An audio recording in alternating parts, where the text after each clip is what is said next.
السلام علیکم ورحمۃ اللہ وبرکاتہ۔ ان الحمد لله نحمده ونستعينه ونستغفره ونعوذ بالله من شرور انفسنا ومن سيئات اعمالنا، من يهد الله فلا مضل له ومن يضلل فلا هادي له، واشهد ان لا اله الا الله وحده لا شريك له، واشهد ان محمدا عبده ورسوله۔ يا ايها الذين امنوا اتقوا الله حق تقاته ولا تموتن الا وانتم مسلمون۔ يا ايها الناس اتقوا ربكم الذي خلقكم من نفس واحده وخلق منها زوجها وبث منهما رجالا كثيرا ونساء، واتقوا الله الذي تساءلون به والارحام ان الله كان عليكم رقيبا۔ يا أيها الذين آمنوا اتقوا الله وقولوا قولا سديدا يصلح لكم أعمالكم ويغفر لكم ذنوبكم، ومن يطع الله ورسوله فقد فاز فوزا عظيما۔ أما بعد، فإن خير الحديث كتاب الله، وخير الهدي هدي محمد صلى الله عليه وسلم، وشر الأمور محدثاتها، وكل محدثة بدعة، وكل بدعة ضلالة، وكل ضلالة في النار۔ أعوذ بالله من الشيطان الرجيم، بسم الله الرحمن الرحيم۔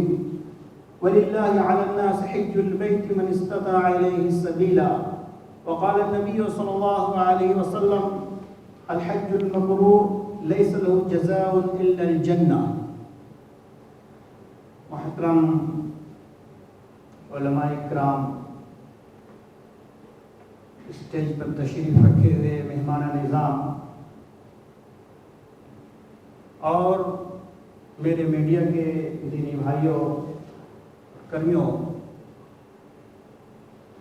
سامنے بیٹھے ہوئے معزز سامعین اکرام، اللہ کا لاکھ لاکھ شکر و احسان ہے، فضل ہے کہ انہوں نے ہمیں اور آپ کو اپنی شریعت مطہرہ کی یاد دہانی کے لیے، ایمان کو تازہ کرنے کے لیے اور ان کی شریعت کی نشر و اشاعت اور ایک دوسرے تک پہنچانے کے جذبہ سے جمع ہونے کے لیے آج کی اس مبارک مجلس میں جو اکٹھا ہونے کا توفیق دیا ہے، یہ اللہ کا فضل احسان ہے۔ اس لیے ہم آپ اللہ کا شکر بجا لائیں۔ بہت سارے لوگ بہت مختلف کاموں میں مشغول ہوں گے، اللہ نے انہیں توفیق نہیں دیا کہ اس طرح کی دینی مجلس میں وہ حاضر ہوں، لہذا ہمارا اور آپ کا اس مجلس میں حاضر ہونا، شریک ہونا بہت اہم اور بہت ہی کارآمد مجلس ہے اور مبارک ہے۔ لہذا ہم چاہتے ہیں، اللہ تعالیٰ سے دعا کرتے ہیں کہ اللہ تعالیٰ ہماری اس مجلس کو ہمارے لیے ذریعہ نجات بنائے اور جنت جانے کا بہترین سبب اور وسیلہ بنا دیں، آمین۔ ساتھ ہی ہم اور آپ جو سنیں گے انشاءاللہ سب سے پہلے خود عمل کرنے کی توفیق دے اور پھر اس کی نشر و اشاعت پھیلانے اور اپنے خاندان میں، اپنے اہل عیال میں اس کو ان ساری باتوں کو پہنچانے کی توفیق عطا فرمائے، آمین۔ آج کے اس بزم میں میرا موضوع خطابت ہے حج اور توحید عبادت۔ حضرات، ہمیں اور آپ کو معلوم ہونا چاہیے کہ یہ موسم حج کا موسم ہے۔ حجاج اکرام، مرد و خواتین جو تشریف لے جا چکے ہیں، وہ کتنے خوش نصیب ہیں، کتنے سعادت مندی کی بات ہے کہ اللہ تعالیٰ نے دنیا کے مختلف گوشے سے، ناحیے سے، چپے سے مختلف سواریوں پر بٹھا کر کے اپنے گھر کی طواف اور زیارت کی توفیق عطا فرمائی۔ صرف یہی نہیں بلکہ اللہ سبحانہ و تعالیٰ نے دنیا کی سب سے بڑی کامیابی کا مزدہ خوشخبری بھی سنایا۔ چنانچہ فرمایا رسول اللہ صلی اللہ علیہ وسلم کی زبان اطہر سے الحج المبرور لیس له جزاء الا الجنہ، جو شخص شرائط کے مطابق سنن اور شریعت کو مد نظر رکھتے ہوئے حلال پیسے سے، حلال روپے سے، کیا کہتے ہیں کمائی سے حج کرے گا اور اللہ تعالیٰ اس کے حج کو قبول فرمائے گا، تو اس کے بدلے میں اللہ سبحانہ و تعالیٰ اس کو جنت نصیب فرمائے گا۔ اور حجاج اکرام، معتمرین اکرام جب حج سے واپس آئیں گے، حقیقت میں اگر انہوں نے حلال کمائی سے حج کیا ہوگا تو رجع کیوم ولدتہ امہ کا لفظ استعمال ہوا ہے۔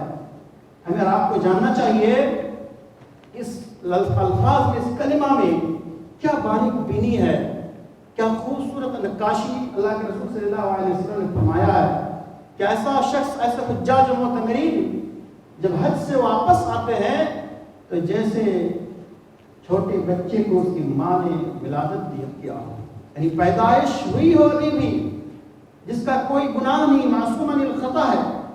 تو حجاج اکرام کی یہ فضیلت حدیث میں نبی کریم صلی اللہ علیہ وسلم کی زبان اطہر سے آئی ہے۔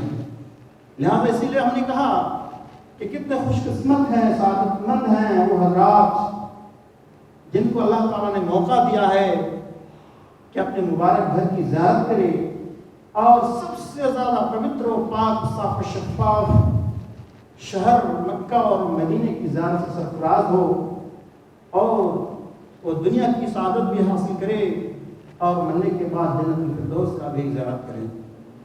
لہذا ہم اللہ سے دعا کرتے ہیں کہ اللہ تعالیٰ جتنے مسلمان پوری دنیا پہ آ جاتے ہیں سب کو تو اپنے گھر کی زیارت اور حج کرنے کی توفیق عطا فرما۔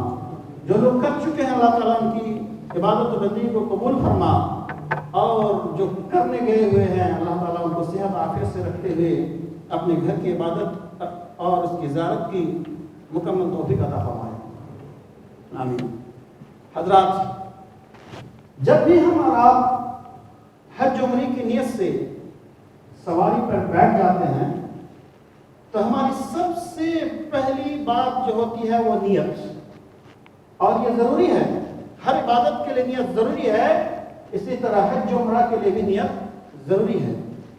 تو فرسٹ کلمہ ہی میں ہم اللہ کی وحدانیت کا اقرار کرتے ہوئے سر بسجود یا اپنے سر کو تسلیم خم کر دیتے ہیں اللہ تعالیٰ کے کیا کہتے ہیں نزدیک، اور اس وقت ہم کہتے ہیں لبیک اللہم لبیک، اور نیت کے طور پر کہتے ہیں اللہم لبیک عمرتن او حجتن۔ اگر عمرہ کیا کرنے کی نیت کیا تو عمرتن، اور اگر حج کی نیت کیا تو حجتن کہتے ہیں۔ معنی یہ ہے کہ اللہ حاضر ہوا ہوں تیرے دربار میں عمرے کی غرض سے اور حج کی غرض سے۔ تو سب سے پہلے اپنے سر مبارک کو، پیشانی کو خم کر دیتے، جھکا دیتے ہیں اللہ تعالیٰ کے دربار میں، اور اللہ کی وحدانیت کا اقرار کرتے ہوئے اس بات کا ہم بار بار اعلان کرتے ہیں۔ ساتھ ہی جو تلبیہ ہمارا حجاج اکرام کی طرح جب سفر حج میں پڑھیں گے، آج جو لوگ پڑھ رہے ہیں، تو سب سے پہلے گواہی دیتے ہیں اللہ سبحانہ تعالیٰ کی وحدانیت کا، اور سارے سنسار کے لوگ بیک زبان ہو کر، چاہے ان کے گھر کی زبان کچھ بھی ہو، لیکن حج کے موسم میں جو تلبیہ پڑھتے ہیں ہمیں آپ کو ساتھ ساتھ پڑھنا چاہیے یاد دہانی کے لیے، اور ہماری جو نیند ہے یا جو کچھ بھی ہے وہ دور ہو۔ لبیک اللہم لبیک، لبیک اللہم لبیک، لبیک، اس طرح کر کے جو پڑھی جاتی ہے، یہ ہم حاضری دیتے ہیں اس وقت، حاضری پیش کرتا اللہ تعالیٰ کے نزدیک۔ تو دنیا کا اور کوئی ایسی شخصیت نہیں ہے جس کے سامنے ہم اس طرح بیک زبان میں اور پوری دنیا کے لوگ ایک ساتھ لبیک کے ذریعے حاضری دیتے ہیں، ایسا کبھی حاضری نہ دیا ہے نہ دیا جاتا ہے۔ لہذا نیت کے وقت یا تلبیہ پڑھتے وقت جو ہم اور آپ حاضری پیش کرتے ہیں، اس وقت ہم گواہی دیتے ہیں کہ اللہ تو ایک ہی ہے، اور تیرا ہی حکم ہمارے لیے ہے، تیری ہی شریعت جو قابل قبول ہے، تیرے حکم کی بجاوری کے لیے ہم آج اس دھرتی میں، اس سرزمین میں، پاک سرزمین میں جا رہے ہیں، آئے ہوئے ہیں۔ لہذا حج کی نیت اور اس کا تلبیہ اللہ کی وحدانیت اور توحید ثابت کرنے کے لیے کافی ہے۔ اور ایک بات ہے، حج کا موسم میں پوری دنیا کے لوگوں کا مجمع ہونا، اکٹھا ہونا، اس بات کی دلیل ہے کہ ہم سب مل کر کے اللہ وحدہ لا شریک ہی کی عبادت کرنے لگے ہیں۔ لہذا یہ سب سے پہلے ہم اللہ کے حکم کی تعمیل کے لیے اللہ کے سامنے اپنے آپ کو جھکانے کے لیے آئے ہوئے ہیں۔ تو گویا کہ حج ایک مظہر ہے، خوبصورت منظر ہے اللہ کی وحدانیت پہ اقرار کرنے کا، چاہے اس کی زبان کچھ بھی ہو، لیکن اللہ کی وحدانیت کو ہم اور آپ وہاں بیان کرتے ہیں۔ لہذا حج کے ساتھ اس کا ایک بہت بڑا تعلق ہے۔ عرفات کے میدان میں جو حجاج اکرام ہوتے ہیں تو اس میں جو دعائیں پڑھی جاتی ہیں اس میں توحید کی دعا ہے، شہادت کی دعائیں ہیں۔ نبی کریم صلی اللہ علیہ وسلم نے فرمایا سب سے بہترین دعا وہی جو انبیاء کرام نے پڑھا اور انہوں نے بھی پڑھ کے دکھایا۔ تو اس دعا کے اندر جس بات کی طرف اشارہ ہے وہ ہے اللہ وحدہ لا شریک کی وحدانیت کا اقرار کرتے ہوئے اللہ سے مانگنا، اور پوری دعا میں اللہ کی وحدانیت بیان کیا گیا۔ لہذا حج ایک ایسی عبادت ہے جس میں اللہ کی وحدانیت کو بار بار بیان کیا گیا ہے، جس میں توحید ہی توحید ہے۔ لہذا ہمیں آپ کو جاننا چاہیے کہ حج کی فرضیت کب ہوئی، اس کی نوعیت کیا ہے، اس کے شروط کیا ہے، یہ ساری چیز اگر ہم جانیں گے تو ایک نئی چیز ہم آج سن کر جائیں گے اور دوسروں کو پہنچانے کی کوشش کریں گے۔ تو اس موضوع سے میں داخل ہونے سے پہلے آپ کو ایک خوشخبری سنانا چاہتا ہوں۔ خوشخبری یہ ہے کہ ہمارے پاس بہت سارے سوالات ہیں، اور سوالات جو میں بیان دے رہا ہوں اسی میں سے سوالات کیے جائیں گے۔ اس سے متعلق سوالات ہوں گے اخیر میں، اور پھر جوابات دینے پر، اچھے جواب، صحیح جواب دینے پر آپ کے لیے بہترین گفٹ اور جوائز اور جو ہے انعامات بھی رکھے ہوئے ہیں۔ لہذا آپ لوگ میری تقریر کو بطور قلب سماعت کریں، آرام سے سکون سے سمجھنے کی کوشش کریں، اور جواب بھی یاد کرتے جائیں کس پوائنٹ میں سوال کیا جا سکتا ہے، اس کا جواب کیا ہو سکتا ہے، اس کو بھی آپ اپنے دماغ میں مرکوز کریں، تازہ کرتے رہیں۔ لہذا میں ایک سوال کے طور پر تو نہیں کہہ رہا ہوں، لیکن سوال بن سکتا ہے جیسے حج کی فرضیت کس سن ہجری میں ہوئی، تو اس کے لیے ہم آپ کو بتائیں گے کہ سن 9 ہجری میں اللہ رب العزت نے حج فرض کیا۔ کتنے سن میں؟ سن 9 ہجری میں۔ اور ہمیں معلوم ہونا چاہیے کہ اسلام کے بنیادی ستون میں سے، بنیادی ارکان میں سے سب سے آخری رکن کیا ہے؟ حج ہے۔ تو اس سے پہلے ہمیں جاننا چاہیے کہ اسلام کے بنیادی ارکان کتنے ہیں؟ 5۔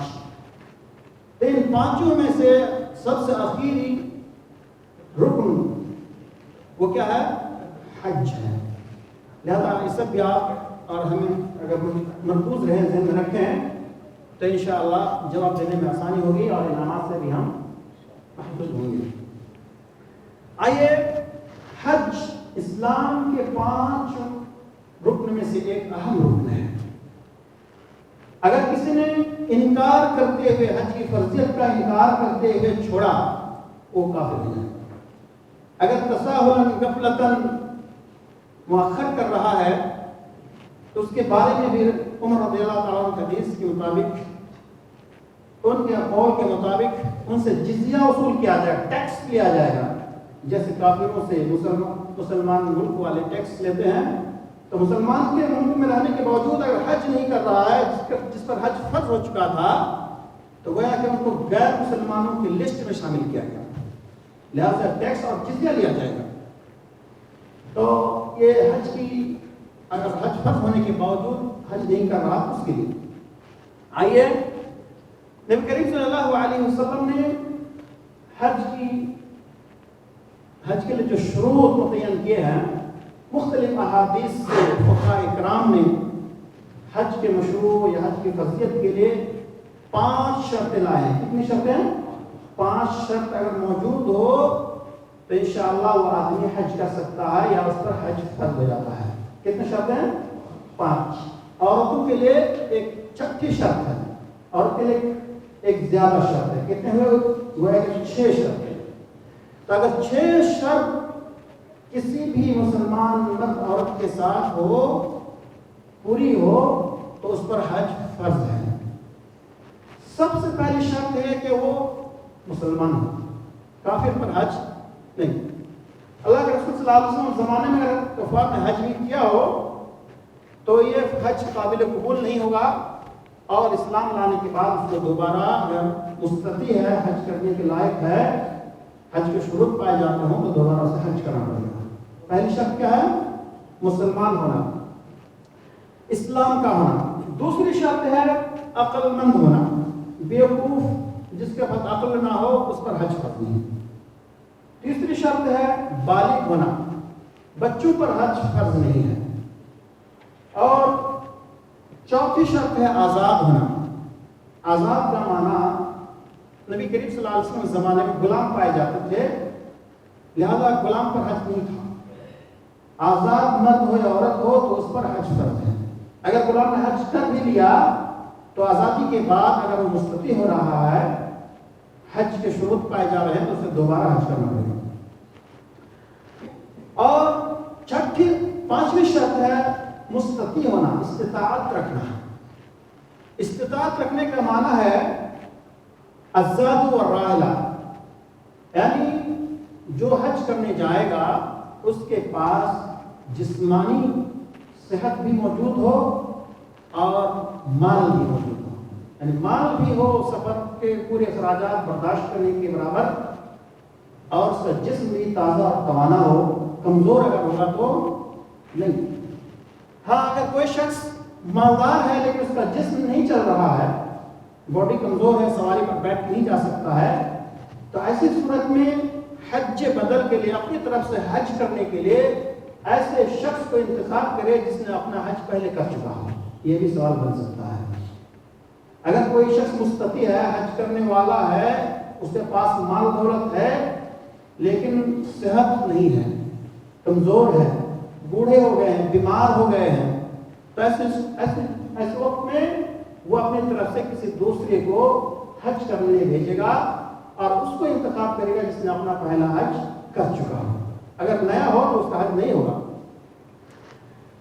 اس میں ایک بات بتاؤں دوستو، ابھی 36 شرط بتانے جا رہا ہوں، لیکن اس 36 شرط سے پہلے ہی ایک اہم اور بہت ہی پوائنٹلی اور سلگتا ہوا موضوع ہے جو ہر ایک کو سننا چاہیے۔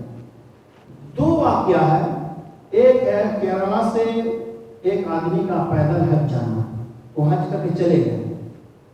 دوسرا ابھی خاتون جو ہے حج کرنے کو جا رہی ہے، ٹھیک ہے؟ تو خاتون والا مسئلہ اگر ہے شرط 36 شرط پڑھ لیں تو اس کے ساتھ سیٹ ہو جائے گا۔ پہلے ہم خاتون والا پڑھ لیتے ہیں۔ تو یہ جو 5 شرط ہے یہ مرد عورت دونوں برابر ہیں۔ 6ٹھی شرط عورتوں کے لیے خاص ہے، وہ یہ ہے کہ عورت کے ساتھ محرم کا ہونا۔ محرم کہتے ہیں اس مرد کو جس کے ساتھ اس عورت کا نکاح، بولیے حرام نہیں، حرام ہو، وہ عورت نہ اس عورت کا نکاح جس مرد سے حرام ہو وہ مرد اس کو قرآن حدیث کے اس میں محرم کہلاتا ہے، جیسے باپ، بھائی، ٹھیک ہے، نانا، دادا، ماموں، گھر، خالو، پھوپھا، یہ غیر محرم ہے، یہ محرم میں نہیں ہے۔ اور سب سے بڑا محرم اس کا شوہر ہے، سب سے بڑا محرم اس کا ہسبینڈ ہے اور اس کا شوہر ہے۔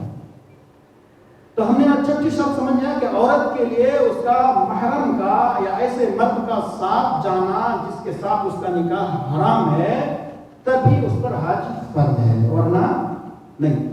مال ہے، عقل مند ہے، ایمان ہے، آزاد ہے، مستطیع ہے، سب کچھ ہے، لیکن آخری شرط محرم نہیں ہے۔ محرم نہیں ہے کا معنی اس کے ساتھ جانے کے لیے کوئی اپنا آدمی نہیں ہے، لہذا اس پر حج فرض نہیں۔ اب اس شروط کو جاننے کے بعد ہم واضح کرنا چاہتے ہیں کہ ابھی کیرلا سے حج کر کے جو واپس گئے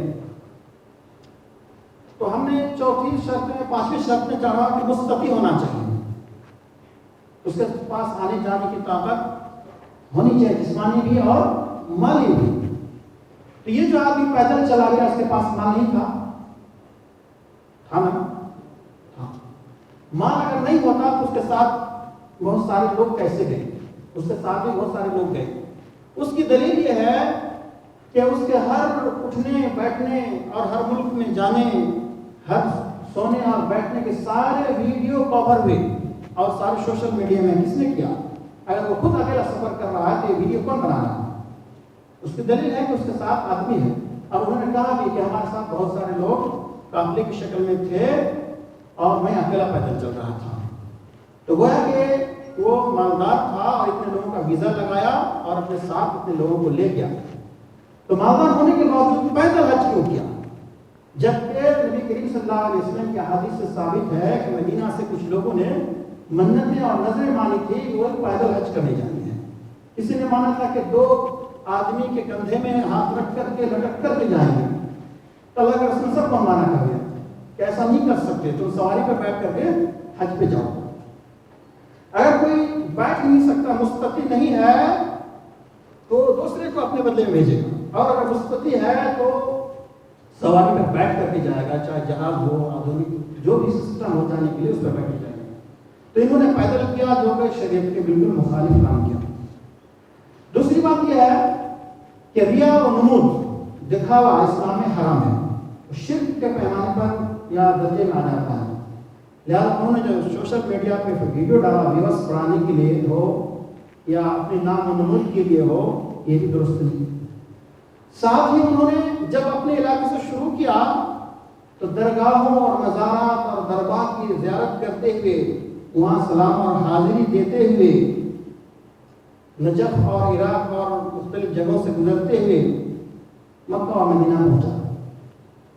ہم کہتے ہیں کہ لا تشد الرحال الا الى 3 مساجد، حدیث میں ہے کہ 3 مسجد کے علاوہ چوتھی جگہ آپ نیکی یا اجر ثواب حاصل کرنے کی نیت سے اگر سفر کر رہے ہیں تو وہ درست نہیں، وہ حرام ہے، وہ جائز نہیں ہے۔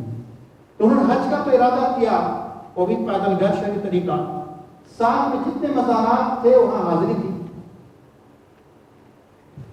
اجمیر شریف میں گیا تو ہم نے دیکھا ویڈیو میں لڑائی ہو گئی تھی وہ اجمیر کے خادم سے، وہ دعائیں کرنے نہیں دے رہا تھا۔ انہوں نے دیکھا سوشل میڈیا میں جا رہا، میری ویڈیو پہنچ جائے گا ان تک، تو وہ دعا کرنے بول رہا ہے کہ ہم دعا کر دیں گے۔ خادم صاحب بول رہے کہ ہم آپ کے لیے دعا کر دیں گے۔ نہیں میں خود دعا کر لوں گا۔ یہاں وہاں چینی گوئیاں ہوئی، بہت ساری باتیں آئی، ناراضگی ہوئی۔ تو دعا ہم کیسے کرتے ہیں؟ اس کی شکل تو آپ لوگ سوشل میڈیا میں دیکھے ہوں گے۔ تو وہاں کے جو خدام ہیں، مزار کے جو چادر چڑھائے ہوئے ہیں، اس کو اٹھا کر کے سر اندر گھسا کر کے داخل کر کے بہت ساری دعائیں کر رہے ہیں۔ تو یہ سجدے کی شکل ہے اور سجدہ ہی ہے، اور یہ ان کی تکریم اور عزت ہے جو کہ حرام ہے، اسلام میں جائز نہیں ہے اور شرک کے درجے میں ہے۔ لہٰذا وہاں سے شروع کیا اور جتنے بھی ملک گئے ہر مزارات کی انہوں نے زیارت کی اور حاضری دیا۔ تو یہ حاضری دینا، زیارت کرنا، وہاں طواف کرنا، وہاں دیکھنا، گھومنا پھرنا، یہ سب کے سب جو ہے جائز نہیں ہے اسلام میں۔ لہذا مستطیع ہونے کے باوجود بھی وہ پیدل کیا ہے جو قابل برداشت نہیں ہے اور شریعت کے خلاف انہوں نے کام کیا ہے۔ اللہ تعالیٰ سب کو ہدایت دے۔ عورت کے بارے میں آئیے، عورت کے بارے میں ہم نے سنا کہ غیر محرم اگر ہے تو نہیں جا سکتے، محرم ہونا چاہیے اس کے ساتھ۔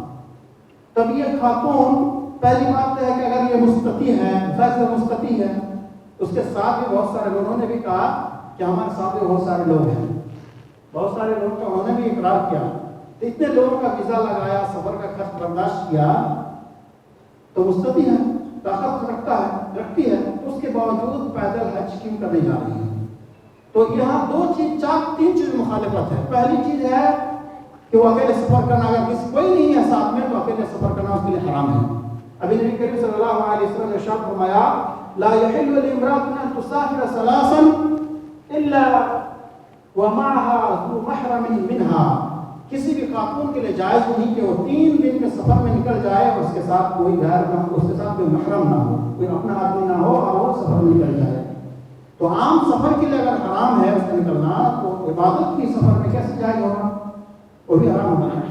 اگر اس کے ساتھ کوئی نہیں ہے تو اس کا سفر بھی حرام ہے، اور اگر سب کوئی ہے تو پیدل جانا اس کا درست نہیں۔ اس طرح کی بہت ساری وہاں غلطیاں ہیں، لہذا ہم سوشل میڈیا میں جو ہمارے آواز پوری دنیا میں پھیلے گی یا پہنچے گی، ہم امت مسلمہ کو پیغام پہنچانا چاہتے ہیں آج اس پروگرام سے، آپ لوگوں کے مادھیم سے، کہ پیدل چلنا یا پیدل حج کرنے کے لیے جانا، سائیکل میں بیٹھ کے جانا، اس طرح چھوٹی سواری میں بیٹھ کر کے جانا، اس کی کوئی دلیل قرآن حدیث سے نہیں ہے، اس کی کوئی فضیلت نہیں ہے۔ لہذا دوستو، اگر آپ کے پاس استطاعت ہے تو آپ سواری میں بیٹھ کر کے جائیں، اور اگر استطاعت نہیں تو آپ پر حج فرض نہیں ہے۔ حج کے بعد بہت سارے اعمال پڑے ہوئے ہیں، وہ اعمال کریں ملک میں، علاقے میں، انشاءاللہ اللہ تعالیٰ ضرور قبول فرمائے گا۔ ساتھ میں جو بھی عبادت کریں، کسی بھی عبادت کو اپنی نام و نمود، شہرت، ریاکاری کے لیے نہ استعمال کریں، بلکہ وہ اللہ کے لیے چھوڑیں اور اخلاص للہ کے ساتھ کریں۔ تو یہ ہے حج کے شروط میں سے یہ 6 شرطیں پائی جائیں تو اس پر حج فرض ہے۔ یہ بتانا بہت ضروری تھا، لہذا ہم نے بتایا۔ ساتھ میں اگر کسی پر یہ 6 شروط پائے جائیں پھر بھی حج کرنے کو نہ جائے تو اللہ نبی کریم صلی اللہ علیہ وسلم نے ارشاد فرمایا، من اراد الحج، جس نے حج کا ارادہ کیا اور وہ 6 شرطیں اس کے پاس موجود ہے، فلیتعجل، اس کو چاہیے کہ حج کو جانے کی جلدی کرے، تاخیر نہ کرے، لیٹ نہ کرے، ٹال مٹول نہ کرے۔ فإنه قد يمرض المريض، ممکن ہے ٹال مٹول کر رہا ہے، آج نہیں جائیں گے، کل نہیں جائیں گے، اس سال نہیں جائیں گے، آئندہ سال جائیں گے، ایسا کرتے کرتے ہو سکتا ہے وہ بیمار پڑ جائے، مریض ہو جائے، وہ چلنے پھرنے کے قابل نہ رہے، تو گویا کہ جو اس پر حج فرض تھا تاخیر کرنے کی وجہ سے وہ بیمار پڑا اور حج کو نہیں کر سکتا۔ دوسرا یہ ہے کہ تضل الضالہ، ہو سکتا ہے کہ جو سواری تیار کر رکھا تھا وہ گم ہو جائے، چوری ہو جائے، یا جو پیسہ انہیں ٹکٹ کے لیے رکھا تھا جل جائے، گم ہو جائے، کوئی لے لے، چھین لے، بہت ساری پریشانی آ سکتی ہے، لہذا وہ تاخیر نہ کرے بلکہ وہ حج کے لیے وہ نکل جائے۔ اسی طرح کوئی بھی نہ کوئی پریشانی آ سکتی ہے یا خود اس کا انتقال بھی تو ہو سکتا ہے، تو فرض حج اپنے سر پر رکھ کر کے وہ اگر انتقال کر رہا ہے یہ درست نہیں، بلکہ اس کو حج کرنے کے لیے جانا چاہیے۔ حضرات، حج کے فضائل میں سے ایک حدیث میں شروع میں پڑھی تھی، اور بھی بہت ساری حدیث نبی کریم صلی اللہ علیہ وسلم نے ارشاد فرمایا۔ تو پہلی حدیث ہے، الحج المبرور لیس له جزاء الا الجنہ، جو لوگ حج کو جاتے ہیں یہ 6 شرطیں اس کے پاس موجود ہو، حلال کمائی بھی ہو، شریعت کے مطابق، سنت مطہرہ کے مطابق حج کیا ہو اور اللہ نے قبول کیا ہو، تو اس حج کا بدلہ ڈائریکٹ جنت ہے۔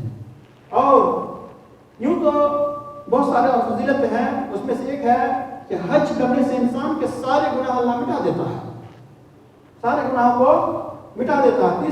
تیسری فضیلت یہ ہے کہ ایمان اور جہاد کے بعد سب سے افضل ترین کام حج کرنا ہے۔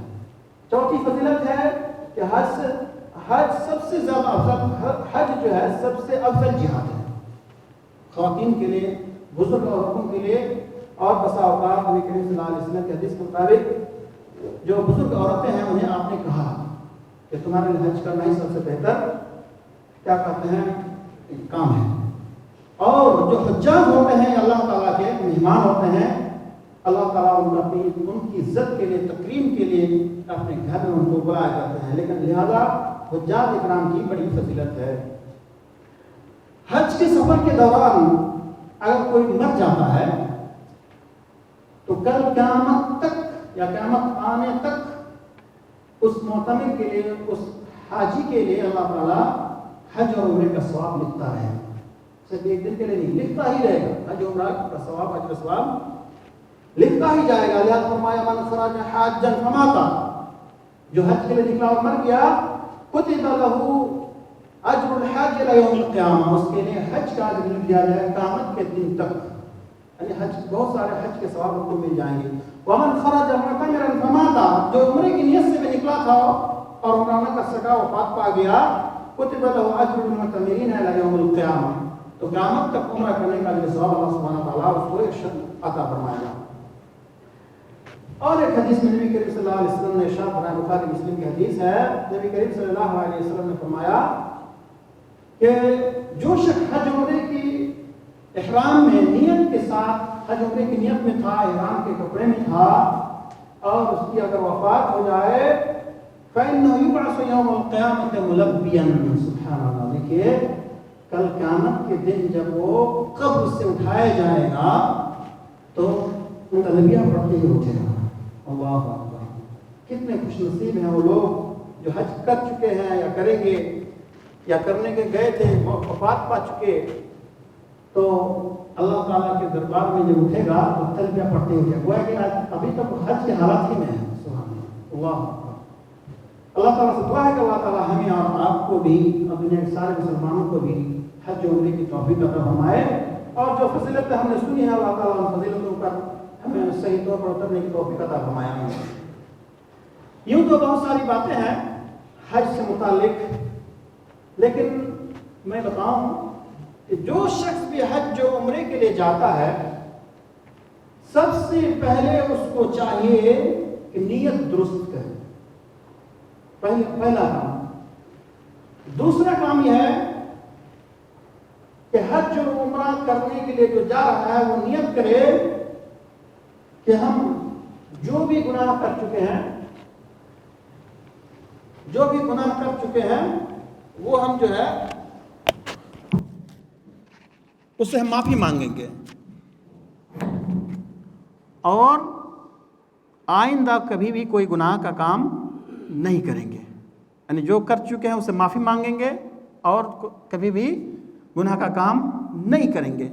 علماء کرام حج اور عمرہ کی قبولیت کی علامت بتاتے ہیں کہ اگر حج عمرے کے بعد کوئی انسان پہلے سے زیادہ نیک اعمال کر رہا ہے، نماز کی پابندی کر رہا ہے، سنن نوافل کا اہتمام کر رہا ہے، اچھا کام کر رہا ہے، اس بات کی دلیل ہے کہ اللہ تعالیٰ نے اس کے حج عمرہ کو قبول فرما لیا۔ لہذا ضروری ہے، اگر دیکھ رہے ہیں کہ پہلے کی طرح ہے، پہلے بھی سو رہا تھا ابھی سو رہا ہے، نماز چھوڑ رہا تھا اب بھی چھوڑ رہا ہے، تو گویا کہ اللہ تعالیٰ نے اس کا حج عمرہ قبول نہیں کیا۔ لہذا ہم پیغام پہنچانا چاہ رہے ہیں حجاج اکرام سے جو آج حج کی تیاری کر رہے ہیں، عمرہ کر رہے ہیں، کہ آپ کے سارے اعمال اچھے ہونے چاہیے پہلے کے مقابلے میں۔ آپ برائیوں سے رکیں گے اور روکیں گے بھی، اچھا کام کریں گے، تبھی یہ علامت ہوگی کہ آپ کا حج اللہ تعالیٰ نے قبول فرمایا، ورنہ صرف حاجی ہی کہلائیں گے، اصل مقصد حاصل نہیں ہوگا۔ رزق حلال کا ہونا حج میں بھی ضروری ہے، کسی بھی عبادت کے لیے حلال رزق کا ہونا تو ضروری ہے، اسی طرح حج میں بھی، اس لیے کہ حج میں پیسے لگتے ہیں، مال خرچ ہوتا ہے، لہذا اس میں حلال مال کا ہونا ضروری ہے، زیادہ ضروری ہے۔ تمام گناہوں سے توبہ استغفار کیسے کریں؟ سوال ہے، یہی سوال ہم آپ لوگوں سے پھر دوبارہ کر سکتے ہیں۔ کوئی شخص اگر اللہ کی عبادت و بندگی میں کوتاہی کیا ہے اور توبہ کرنا چاہتا ہے تو اس کے لیے 3 شرطیں ہیں۔ کتنی شرطیں ہیں؟ 3 شرط۔ اور اگر توبہ کرنے والا اگر گناہ کا کام کیا ہے اور وہ کام کیا ہے جس کا تعلق اللہ کے بندے سے ہے، یعنی حقوق العباد سے ہے، انسانوں کے حق سے متعلق اگر گناہ کا کام کیا ہے تو اس کے لیے 4تھی شرط لگے گی۔ تو آئیے سعودیہ میں بیٹھے ہوئے حجاج اکرام اور ہمارے مجلس میں بیٹھے ہوئے سامعین اکرام سے ہم گزارش کریں گے کہ توبہ کے لیے پہلی شرط ہے کہ آپ نے جو کیا ہے اس پر آپ نادم ہو، شرمندہ ہو، پچھتاوا ہو۔ جو گناہ کا کام کیا ہے، توبہ کرنا چاہتے ہیں تو پہلے پچھتاوا ہونا چاہیے، شرمندہ ہونا چاہیے۔ دوسرا یہ ہے کہ آئندہ وہ گناہ نہ کرنے کا عزم مصمم ہو کہ ہم وہ گناہ کا کام نہیں کریں گے، جو کر رہا تھا، جتنے گناہ کر رہے تھے وہ اب سے دوبارہ کریں گے نہیں۔ تیسرا یہ ہے کہ وہ گناہ کا کام چھوڑ ہی دے۔ سمجھ میں آئے کہ نہیں؟ پہلا شرمندہ ہو، دوسرا ہے کہ نہ کرنے کا پورا عزم مصمم کرے. تیسرا ہے کہ وہ گناہ چھوڑ دے. اور مثلا کچھ کرنے کا تھا، مثلا نماز پڑھنے کا تھا تو نماز پڑھنا شروع کر دے، ایسا نہیں کہ پھر چھوڑے. یہ ضروری ہے 3 شرط. چوتھی شرط یہ ہے کہ اگر انسان کا، کسی بھی آدمی کا حق دبایا ہو، چھینا ہو، روپیہ پیسہ لیا ہو اور زمین جائیداد لے لیا ہو، کسی طرح کی حق تلفی کسی انسان کا اگر کیا ہے تو حج میں جانے سے پہلے وہ مال ادا کرے اس کو جو لے لیا تھا، چوری کیا تھا، زمین ہڑپ لیا تھا، چھین لیا تھا، بھائی کا، بہن کا، پڑوسی کا، خاندان کا، محلے والے کا، جس کا بھی زمین جائیداد مال اسباب جو کچھ بھی لیا تھا، جس طرح سے بھی اس کو ہراسمنٹ کیا تھا، اس سے وہ معافی مانگے، اس کو ادا کرے. ادا کرنے کے بعد وہ حج عمرہ کرنے جائے گا تو انشاءاللہ اللہ تعالیٰ اس کے حج عمرے کو قبول فرمائے گا. جیسے اس سے پہلے میں ایک بار بتا چکا ہوں کہ کچھ کام جو ہے انسان کرنے جا رہا ہے وہ بڑا ہے، اللہ کے نزدیک بھی بڑا ہے، انسان کے نزدیک بھی بڑا ہے، لیکن اس کام کے پیچھے ایسی کمی اور کوتاہی اس کی رہ جاتی ہے انسان کی. کتنا بڑا کام، اتنا خرچ کر کے، اتنا پریشان اٹھانے کے باوجود بھی ہلکی کمی اور کوتاہی کی وجہ سے وہ اللہ قبول نہیں فرماتا ہے. اس میں سے ایک ہے مارا پیٹا، گالی گلوچ دیا، غیبت کیا، چغلخوری کی، مال ہڑپا، لیکن لاکھوں خرچہ کرنے کے لیے خرچہ کر کے حج کرنے کو جا رہا، لیکن ان سارے لوگوں سے معافی نہیں مانگ رہا. تو حدیث کے الفاظ میں نبی کریم صلی اللہ علیہ وسلم نے سوال کیا تھا صحابہ اکرام سے، من المفلس، مفلس کون ہے؟ صحابہ اکرام نے کہا کہ جس کے پاس دینار و درہم نہ ہو وہی لوگ مفلس ہوں گے، عام بات ہے.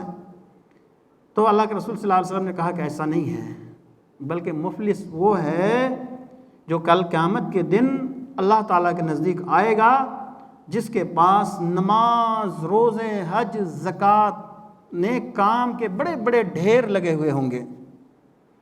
ساتھ ہی کچھ لوگ چاروں طرف سے آئیں گے اور کہیں گے قد شتم ھذا، قد ظلم ھذا، قد اکل مال ھذا.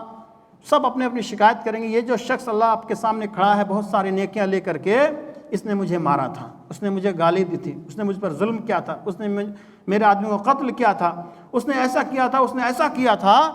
بہت سارے شکایت کرنے والے آ جائیں گے تو اللہ سبحانہ و تعالیٰ ان کے سارے نیک اعمال کو اٹھا کر کے ان لوگوں کو شکایت کرنے والوں کو دے دے گا. پھر بھی کچھ لوگ آ جائیں گے اور بھی حقوق لینے کے لیے، ان کے پاس اور نیکیاں نہیں ہوں گی، تو اللہ سبحانہ و تعالیٰ ان لوگوں کے گناہوں کو لے کر کے اس آدمی کے سر پر ڈال دے گا اور اس کو جہنم میں جان ڈال دے گا. استغفر اللہ، حول ولا قوۃ الا باللہ. تو یہ مفلس ہیں.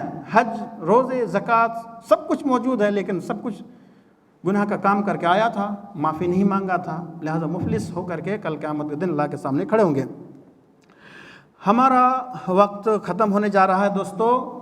ہم پیغام دینا چاہتے ہیں آج کے اس پروگرام سے. نبی کریم صلی اللہ علیہ وسلم نے ارشاد فرمایا، من حج فلم یرفس ولم یفسق رجع کیوم ولدتہ. یہ لفظ میں بول ہی چکا ہوں. جس نے حج کیا، گالی گلوچ نہیں کیا، گناہ کا کام نہیں کیا حج کے دوران، تو ایسا ہی لوٹے گا جیسے اس کے ماں نے پہلی بار جنم دیا ہو، کوئی گناہ نہیں رہتا. لہذا حجاج اکرام کو چاہیے کہ حج کے میدان میں بھی حج کے ارکان ادا کرتے ہوئے بھی کسی کو تکلیف نہ دے، کسی کو گالی گلوچ نہ کرے، کسی پر غصائے نہیں، بلکہ رحمدلی کے ساتھ کرے. اور حجر اسود کو بوسہ دینا ضروری نہیں ہے. بسا اوقات خواتین اور کمزور لوگ بھی گھس جاتے ہیں اور نوجوان اور ہٹا کٹھا بھی گھس جاتے ہیں. دونوں ایک دوسرے پر ظلم زیادت کر رہے ہیں. کمزور وہاں مرنے کے لیے جاتے ہیں اور جوان وہاں دوسرے کو دبانے کے لیے، دونوں غلط ہیں.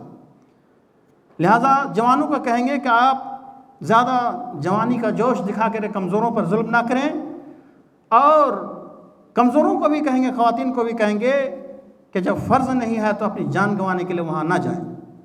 اگر خالی وقت میں مل رہا ہے تو بوسہ اور استلام کریں، اور اگر نہیں مل رہا تو بغیر استلام کے بھی آپ کا حج ہو جائے گا. اللہ سبحانہ و تعالیٰ سے دعا ہے کہ اللہ تعالیٰ ہم تمام مسلمان بھائیوں کو حج جیسا مبارک عبادت ادا کرنے کی توفیق عطا فرمائے.